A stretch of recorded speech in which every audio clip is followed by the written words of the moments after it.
दोस्तों, धरती पर रेंगकर चलने वाले रेप्टाइल्स पृथ्वी के सबसे प्राचीन स्थलीय जीव हैं। एक लंबे समय तक पृथ्वी पर रेप्टाइल्स ने राज किया है। सांपों के रूप में जैसे ही कुछ रेप्टाइल्स को जहर मिला तो लगा मानो ये रेप्टाइल्स धरती पर अब और किसी भी जीव को पनपने नहीं देंगे, क्योंकि एक छोटा सा रेंगकर चलने वाला सांप हाथी जैसे विशालकाय जानवर की भी हत्या कर सकता था। किंतु जैसे जैसे जीवन आगे बढ़ा वैसे वैसे सांपों के दुश्मनों ने भी धरती पर जन्म लिया। पक्षी इनमें सबसे प्रमुख हैं। कई सारे शिकारी पक्षियों के पंजों से लेकर चोंच तक प्रत्येक अंग सांपों को मार डालने के लिए ही बना है। उनमें से एक है ये सफ़ेद पेट वाला बाज। इस तेज तर्रार पक्षी को केवल समुद्रों के निकट ही देखा जा सकता है। ये बाज समुद्री सांपों को जिस कुशलता से लपकता है वो नज़ारा वाकई में देखने लायक होता है। जहरीले समुद्री सांप इसकी प्रमुख खुराक है। वहीं ये लंबी टांगों वाला सेक्रेटरी बर्ड तो सांपों को पीट पीट कर ही परलोक पहुंचा देता है। जिस तरह से इन शिकारी पक्षियों को सांप मार डालने की विशेषता मिली हुई है, इसके उलट सांपों के पास इन पक्षियों से बचाव करने के लिए कोई विशेषता दिखाई नहीं पड़ती। बेचारे रेंगकर चलने वाले सांप शायद ही कभी उस ऊंचे आकाश की ओर देख पाते हों जो आकाश इन पक्षियों के हमला करने का प्रमुख ठिकाना है। इसलिए अधिकतर मौकों पर सांप शिकारी पक्षियों का आसान शिकार बन जाते हैं। तो चलिए आज के वीडियो में सांप और उनके कातिल इन शिकारी पक्षियों के जीवन पर ही नज़र डालते हैं।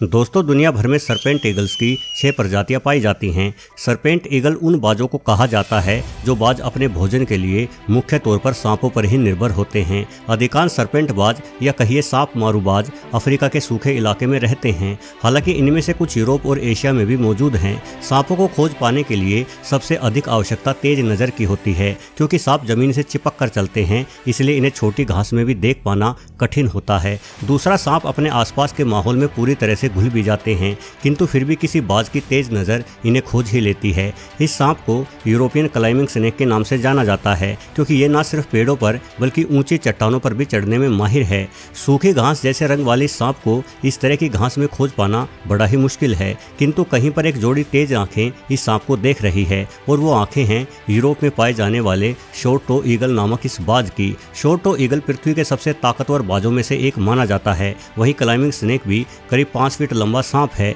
किंतु इस बात की परवाह इस बाज को नहीं है। ये तेजी से झपटकर सांप को दबोच लेता है। समस्या ये है कि यूरोपियन क्लाइंबिंग सांप के पास जहर नहीं होता, इसलिए इसका शिकार किया जाना और भी अधिक आसान दिखाई पड़ता है, किंतु ये कार्य आसान नहीं है। ये सांप अपने शरीर को बाज के पंखों से लपेट लेता है और जोरों से बाज को दबोचने लगता है, किंतु बाज अपनी हुक जैसी चोंच से इस सांप को कुतर डालता है और जल्द ही अपने पंजों से पीटते हुए सांप को मार डालता है। अब ये बाज इस सांप को नूडल्स की भांति पूरा का पूरा निगल जाएगा। ये शॉर्ट टो ईगल यूरोप में पाया जाने वाला सबसे प्रमुख सांप मारू बाज है। जीव वैज्ञानिक बताते हैं कि इस बाज की 95% भोजन की जरूरतें सांपों से ही पूरी होती हैं। हालांकि यूरोप में उतने जहरीले सांप नहीं पाए जाते, इसलिए इस बाज का काम कहीं आसान रहता है, किंतु अफ्रीका में ऐसा नहीं है। ये अफ्रीकन भूरा बाज एक अन्य सांप मारू बाज है और ये विशेषकर जहरीले सांपों को ही मारता है। इसके शिकारों में कोबरा से लेकर ब्लैक मम्बा जैसे पृथ्वी के सबसे जहरीले सांप शामिल हैं। यहाँ देखिए किस तरह से ये भूरा बाज एक जहरीले कोबरा को परेशान कर रहा है। यह लगातार कोबरा की पूंछ को खींचे जा रहा है, जिस कारण कोबरा को गुस्सा आ जाना स्वाभाविक है। कोबरा का एक हमला इस बाज की जान ले सकता है, इसलिए बाज बिना किसी जल्दबाजी के बड़े ही धैर्य के साथ कोबरा को थका रहा है। किंतु इस बाज के हमलों से यह साफ हो जाता है कि इस बाज को उतना अनुभव नहीं है। कोबरा इसके लिए काफी चुनौतीपूर्ण शिकार है, इसलिए थोड़े समय तक कोबरा से उलझने के बाद ये भूरा बाज यहाँ से निकल जाने में ही अपनी भलाई समझता है। किंतु एक अनुभवी बाज इतनी आसानी से हार नहीं मानता। जरा यहाँ देखिए, ये एक और बड़ा और ताकतवर बाज है। बार बार सांप की पूंछ खींचकर अपनी ऊर्जा बर्बाद करने की बजाय ये बाज अपनी तेज नज़रों से बेहतरीन अवसर खोजे जाने के प्रयास में है। अचानक हमला करने की कोशिश में सांप का ध्यान भटकता है और यह बाज तेजी से अपने पंजे में सांप के सर को दबोच लेता है। इसे कहते हैं अनुभव। अब इस सांप द्वारा बाज को काटे जाने का कोई खतरा नहीं है। बाज के अनुभव ने सांप का काम तमाम कर डाला और अब इस बाज द्वारा दावत उड़ाने का समय है। दोस्तों, सांपों को सबसे अधिक मात्रा में अपनी खुराक में शामिल करने वाले बाजों को सामान्य भाषा में चील कह दिया जाता है। वस्तुतः चील, जिसे इंग्लिश में काइट कहा जाता है,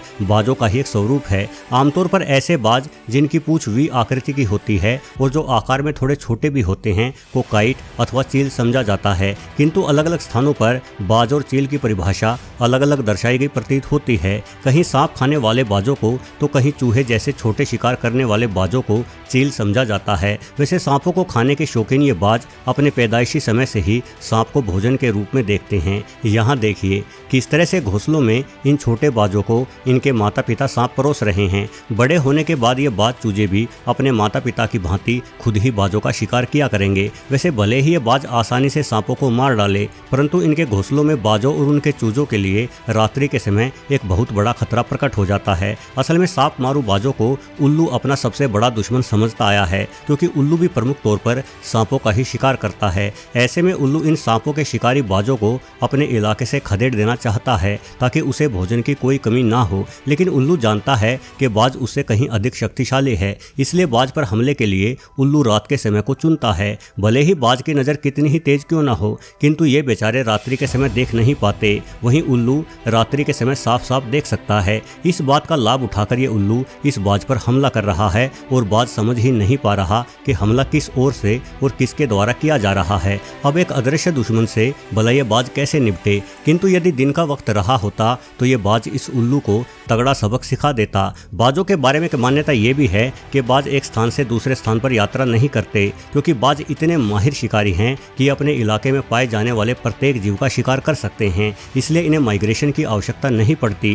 किंतु जो बाज सांपों का शिकार करते हैं उन्हें सर्द मौसम में माइग्रेशन करने को मजबूर होना पड़ता है, क्योंकि सर्दियों में सांप अपने बिलों में छुप जाते हैं। इसलिए सांप मारू बाज अफ्रीका के रेगिस्तानी इलाकों की ओर यात्रा करते हैं। वहीं अफ्रीका में सांपों का सबसे भयानक रूप से शिकार करने वाला पक्षी भी रहता है, जिसे सेक्रेटरी बर्ड कहा जाता है। ये पक्षी भी बाजों का ही रिश्तेदार है, किंतु बाजों की तुलना में इनकी टांगें काफी लंबी होती हैं और उन्हीं टांगों से पीट पीट कर सेक्रेटरी बर्ड सांप को कुचलते हुए मार डालता है। खैर अफ्रीका में सांपों की बहुतायत है, इसलिए कई तरह के बाजों द्वारा सांपों का शिकार किए जाने पर भी अफ्रीका में सांपों की संख्या में कोई कमी नहीं आ रही। किंतु दूसरी ओर एक पक्षी ऐसा भी है जो अपने इलाके से सांपों को ही गायब कर डालता है। इससे मिलिए ये रोड रनर है, जो अमेरिका और मेक्सिको के आसपास पाया जाता है। जैसा कि नाम से ही पता चल जाता है कि रोड रनर एक तेज दौड़ने वाला पक्षी है। भले ही इसकी टांगें हम इंसानों की तुलना में काफी छोटी हो, किंतु धरती पर इन्हीं टांगों से ये पक्षी पृथ्वी के सबसे तेज इंसानी धावक उसेन बोल्ट को भी हरा देगा। ये पक्षी 45 किलोमीटर प्रति घंटे की आश्चर्यजनक रफ्तार से दौड़ सकता है।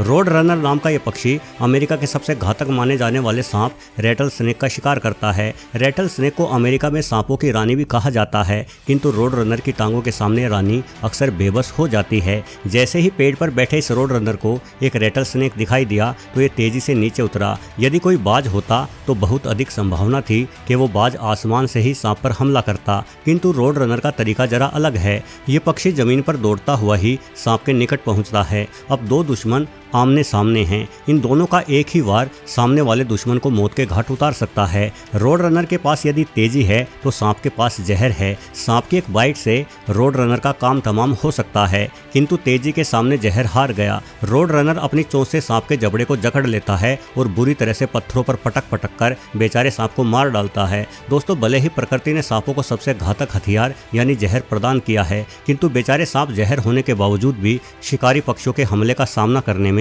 हमेशा ही कमजोर रहे हैं। यानी भले ही सांपों के रूप में प्रकृति ने घातक जीव तैयार किया हो, लेकिन इस घातक जीव की घातकता से निपटने का बंदोबस्त भी जल्द ही कर दिया। वीडियो देखने के लिए आपका बहुत बहुत धन्यवाद।